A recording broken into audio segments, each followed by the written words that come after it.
Kevin confusedly took the documents for the house, which the state allocated to him as an orphan, and asked again uncertainly, "Are you confident that this is temporary?" The woman nodded convincingly, assuring the young man that the house where the new apartment was assigned to him had not yet been finished, and Kevin should just wait out a couple of months in temporary housing. "Do you really want to spend those 2 months on the street while the building is being finished?" she asked. Kevin sighed. "No, of course I don't want to. Just don't you forget about me." "Of course, you'll be the first in line as an orphan. Don't worry, we'll get back to you." Kevin did not want to stay on the street, and after signing the documents, he went to the place of his new dwelling. Standing near the dilapidated house, Kevin realized that he had been sneakily deceived. He had heard and read so many times about such cases, and was sure that no such thing would happen to him. But what he saw told him otherwise. The house stood on a plot of land overgrown with weeds, and it was not just old, but ancient and badly deteriorated. The only other building was the well beside the house, which was also old, but at least it was beautiful, as if from a fairy tale, with a carved roof and a wooden handle and a bucket on a steel chain. Kevin sighed and entered the house. There was some old furniture inside, but everything was covered with a thick layer of dust. Kevin looked around and decided to tidy the place up first. After about 2 hours, all dusty and dirty, Kevin was still struggling unsuccessfully with the mess. Suddenly, there was a knock on the door, and on the threshold he saw a friendly, smiling woman, about 35 years old. "Hello, and who's here joining us?" she said cheerfully, holding out her hand. "My name is Melissa." "I'm Kevin, and I was allocated this house as an orphan." The guy was embarrassed and shook hand, surprisingly noticing that not every man had such a firm handshake. The woman grinned, understanding his thoughts correctly. "I'm sorry if I shook it firmly. I am a blacksmith." Kevin heard this. He did not even know what to be more surprised, whether it was that the woman was a blacksmith or that such a profession still existed. Melissa laughed out loud. "You should see yourself in the mirror now."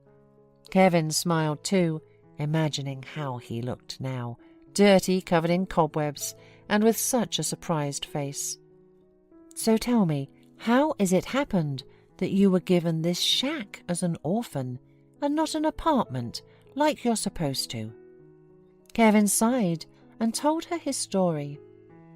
"Well, you probably already understand that they won't give you anything more, right?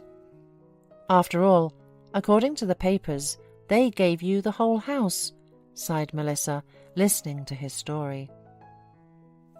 Kevin nodded sadly, and Melissa decided to cheer up the guy. "Well, everything isn't so bad, because you can sue, or you can stay in the countryside. Everything will be fine. And now, let's go to my place. I'll feed you properly, and then Mia and I will help you here," summed up Melissa cheerfully. Kevin tried to refuse, and even asked where the store was so he could buy some food for himself, but Melissa insisted, saying he would still need the money later. When he realized it was useless to refuse, he followed the woman to her house. Once inside the big, beautiful house, Kevin looked around with delight. There were so many beautiful wrought iron ornaments around that Kevin had only seen in pictures. Noticing the guy's reaction, Melissa winked at him and said, "Do you like it? Then stay in the village and I'll teach you the craft. You seem like a strong guy." Kevin nodded. "Oh, Mother, where did we get that dusty boy in the house?" laughed Melissa's 13-year-old daughter Mia merrily at the sight of Kevin. The hilarious smile never left Mia's face for a minute. It was obvious that she was not used to being bored, and Kevin could not resist and also smiled. Melissa grinningly warned Mia not to have so much fun, because soon they would all go together to help Kevin with the cleaning, and who knows who will have more dust on him. When the girl found out that after the orphanage the guy got a house on the outskirts in which no one had lived for 10 years, she stopped smiling and immediately expressed her willingness to help. By the evening, everyone was completely dirty, but happy. The house was clean and tidy. Now it seemed to Kevin that it was possible to live in this house. Melissa left some food in the kitchen and got ready to go home. Turning around at the gate, she offered Kevin to learn blacksmithing from her again, but she didn't have time to finish her sentence. Fireworks popped off on the other side of the village, and the sky lit up with multicolored lights. "My neighbor Floyd has a house full of guests tonight," said Melissa, and smiled with a slight reproaching. The noise from the firecrackers did not stop until nightfall, but Kevin could not hear it any more. He was so tired after a day that he quickly washed himself with cold water, fell into bed, and immediately fell soundly asleep, even forgetting to close the gate. Russell often came to Floyd in the village when he wanted to relax, and he was always happy to see him. He liked to come to this village. It was so quiet and peaceful, but of course, until the guests gathered at his friend's house. He also liked the fact that Floyd never expected anything from him, unlike the others. Since Russell became the mayor of the neighbouring town, he was well accepted everywhere, but the man knew that with the others it was all contrived for their own benefit. But he and Floyd had been friends ever since they were both penniless. This time Russell arrived with the firm intention of getting drunk out of his mind, and the reason was trivial. He caught his wife with his own friend. In general, Russell did not like alcohol very much, and got very drunk only a couple of times in his life. The first time it was at the graduation party, and the second time at the send-off to the army, and today it happened for the third time. He felt that his head became heavy, and decided to go out to get some air. Russell wandered around the village for a long time, thinking about his life, and then suddenly saw an old house with an open gate and a beautiful well in the middle of an overgrown yard. Feeling thirsty, Russell decided to go to the well and drink water, especially since, apparently, no one had lived in the house for a long time. Russell cautiously moved into the yard and grinned. He thought it was funny that he, a fairly well-to-do man, who could afford to buy this whole village, was sneaking around in the middle of the night so that no one would see him. When he reached the well, Russell bent down and, shouting loudly, even laughed at the echo. Suddenly something crunched behind him, and with surprise the man fell, grabbing the chain, which rattled and began to unwind. He prayed only that the chain would hold, but the well was very old, and the chain broke, hitting him painfully on the shoulder. The water in the well was up to Russell's chest, but it was icy. "Hey, somebody please help!" Russell realized that the village was asleep, and he was deep in the well, so there was little chance of being found before morning. So he decided to sing. Kevin woke up to a strange sound. He thought he heard some kind of melody in the distance, and when he went outside, he was surprised to realize that the song was coming from the well. Kevin cautiously approached and looked inside, but saw no one. "Hey, who's there? Help! I fell down here!" Kevin even jumped in surprise.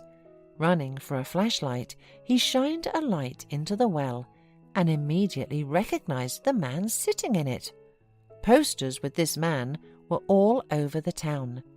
Kevin had heard that this man was not only rich, but that he was also a philanthropist and had become mayor just a couple of years ago.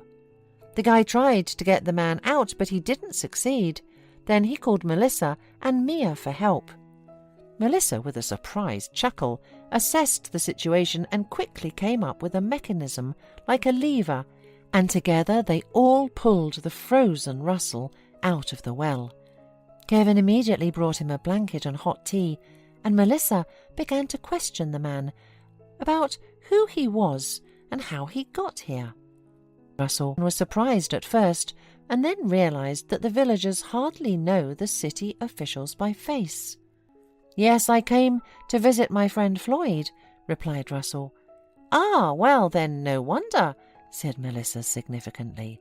"What, did they annoy you?" grinned Russell. Melissa shrugged vaguely and offered to escort the man to his friend, but he said that he would go by himself as soon as he warmed up. Russell looked at Melissa with interest. "Are you an engineer, then? You thought of such a good way to get me out." "No, I'm a blacksmith," laughed Melissa, noticing his surprised look. "You don't believe me? Come tomorrow, I'll show you," she added and left. Russell looked after her with admiration and then turned to Kevin. "Well, what about you? Have you come to visit your grandmother?" "No, they gave me this place after the orphanage," answered Kevin. Russell even choked on his tea at what he heard. Every year he was given lists of orphans to receive accommodation from the state, and there had never been a case where someone was left without an apartment. Now he heard this, and he couldn't understand how it could have happened under his nose. "Well, let's go inside and you can tell me all the details and show me the papers."